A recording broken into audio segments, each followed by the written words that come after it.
Hello friends, তোমরা সবাই কেমন আছো? আশা করি খুব ভালো আছো। আমিও খুব ভালো আছি। আজকে আমার এই পোস্টটা আমার অফিস ট্যুর নিয়ে। অফিস ট্যুরে আমরা 20 জন মিলে চলে গেছিলাম সুন্দরবন বেড়াতে 2 রাত্রি 3 দিনের জন্য। সকাল 7:42-এ শিয়ালদা থেকে ক্যানিং লোকাল ধরে সকাল 9টার মধ্যে পৌঁছে গেছিলাম ক্যানিং। আর সেখান থেকে আমাদের ট্যুর অপারেটর আমাদেরকে নিয়ে চলে এসেছিল সোনাখালি লঞ্চ ঘাটে। সোনাখালি থেকে অ্যাকচুয়ালি আমাদের জার্নিটা শুরু। এখানে সম্পূর্ণ একটা বোট আমাদের 20 জনের জন্য ভাড়া করা ছিল, আর যার জন্য পুরো বোটটাতেই আমাদের রাজত্ব।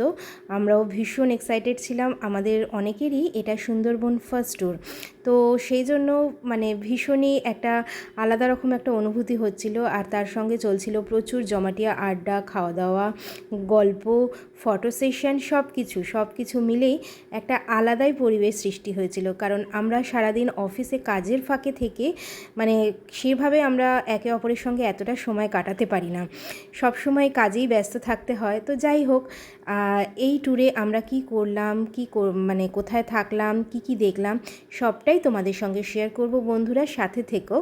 টাটা।